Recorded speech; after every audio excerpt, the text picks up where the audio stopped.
Oh, namanya siapa, Pak? Tarno, Pak. Pak Tarno. Ya. Terus dinasnya di PPSDA. PPSDA. SSPSDA. Itu di mana?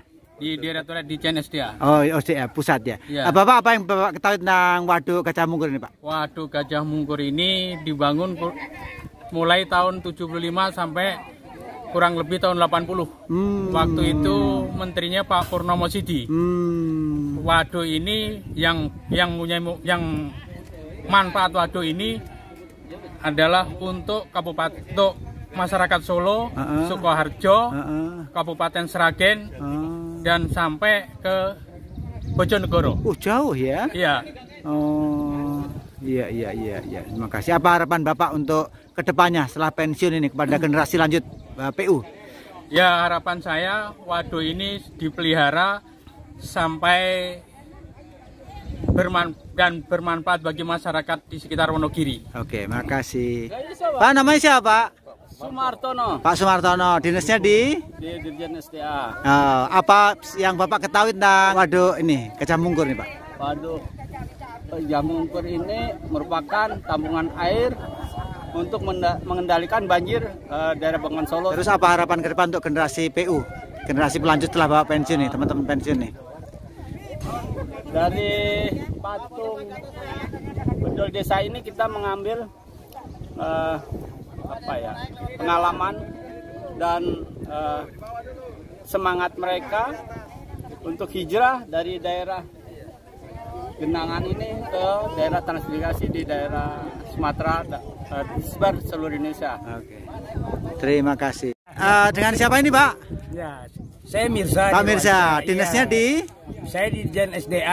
Sekarang usia berapa, Pak? Usia berapa sekarang? 59. Oh, berarti mau pensiun ya, Pak ya? Mau pensiun. Apa yang Bapak ketahui selama dinasti PU tentang Waduk Gajah Mungkur ini, Pak? Gajah Mungkur ini dibangun sekitar tahun 1975 mungkinnya dengan memindahkan penduduk di sini namanya bedol desa itu ya, ada yang dipindahkan ke Lampung, ke Medan, pokoknya Sumatera ya setahu saya gitu.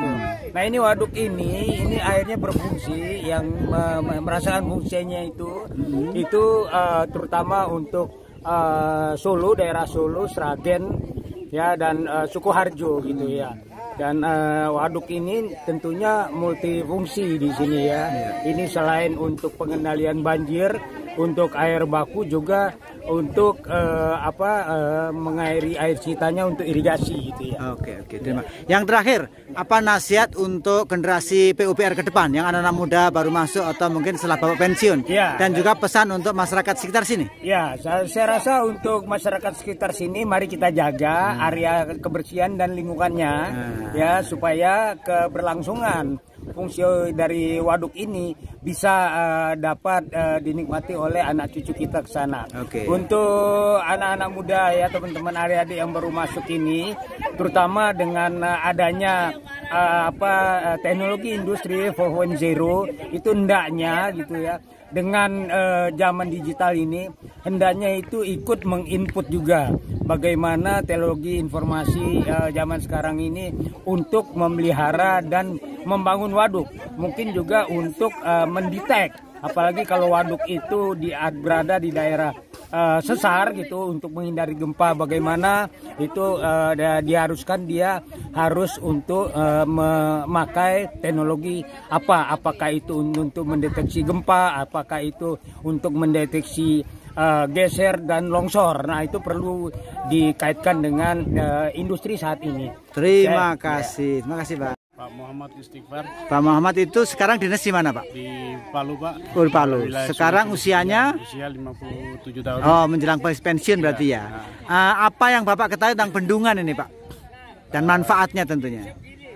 Bendungan ini dibangun dibangun pada tahun 1976 mungkin. Iya. Waktu itu juga mungkin ada desakan terhadap masyarakat bahwa di sini kan banyak kesulitan, utamanya air. Tapi air juga itu paling banyak dirasakan masyarakat pada saat dia banjir. Untuk mengantisipasi seperti itu, pemerintah berupaya untuk bagaimana caranya memindahkan penduduk yang ada di desa ini. Makanya disebut dengan transmigrasi bedol desa kalau salah waktu itu, Pak. Sehingga adanya bendungan ya seperti ini.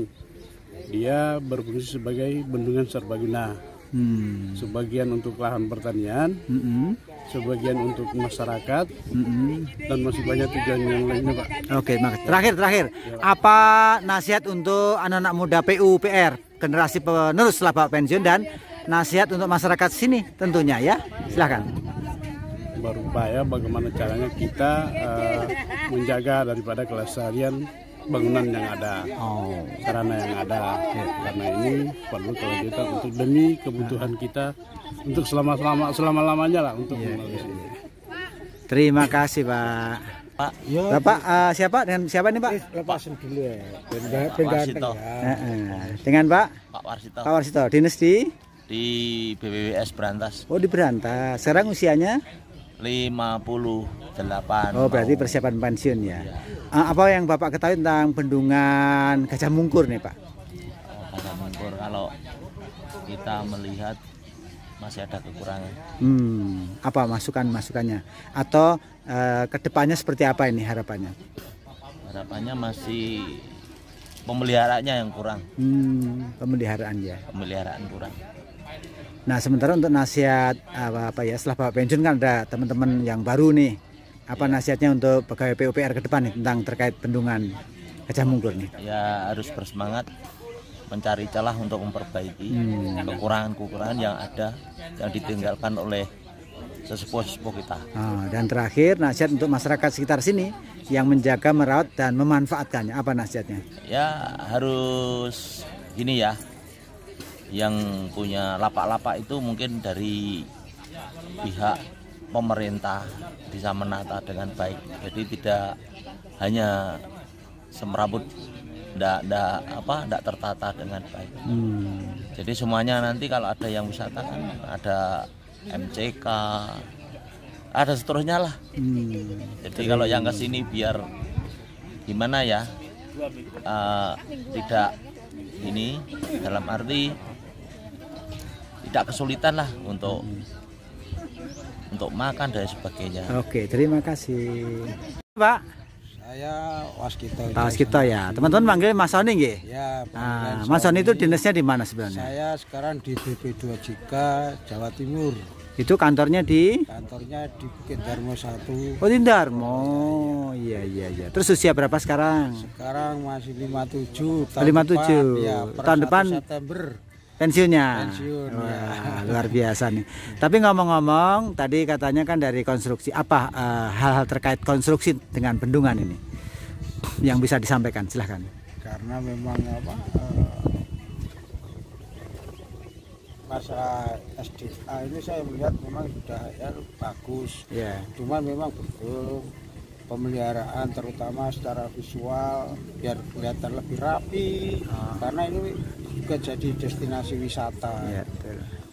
Jadi harapan saya terutama tepi-tepinya itu ditata lebih hijau. Mungkin masyarakat bisa diminta kontribusinya, diajak untuk memelihara, menyayangi seperti milik sendiri juga. Terima kasih. Tepuk tangan buat Bapak Haji Salimi, ini luar biasa pengalaman beliau. Jadi Bapak asli dari Saya dari Solo Tigo, Pak. Solo Tigo. Dekat dari sini. Kesan yang paling mendalam dengan bendungan ini apa Pak?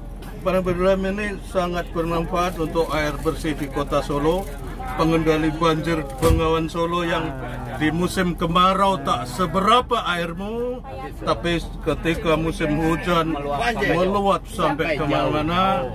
Dan yang paling banyak menikmati irigasi adalah Karanganyar, Sukoharjo, Kabupaten Klaten, nah itu termasuk Wonogiri, dan sekarang hidup tumbuh ekonomi yang luar biasa. Rumahnya megah-megah ya, karena orang Wonogiri itu orang paling ulet, termasuk bapak kita Pak Tarno. Terakhir tadi katanya di pengungsi di perantauan mereka sukses putra putrinya. Gimana tadi penjelasan? Ada menjadi anggota DPRD karena kami sempat wawancara dan ketemu langsung. Ada yang menjadi pejabat dan guru dan sebagainya. Ketika mereka dipindahkan di Bengkulu Utara, sudah disiapkan bendungannya, jadi mereka sukses tani di sana, Pak. Dan itu kami putra-putra beliau yang kita tanya dan seusianya dengan kami atau sebawahnya. Di antara 40 dan 50 itu orang yang sangat produktif lah, Mas. Baru 1 bulan lalu kami ketemu dulu, ini saya lagi ngecek. Gajah Mungkur itu dibangun karena gini dulu tuh di sini tuh susah air, Pak. Gitu. Susah air dan dari sungai-sungai kecil akhirnya ngumpul di Sungai Bengawan Solo. Dan tahun 1975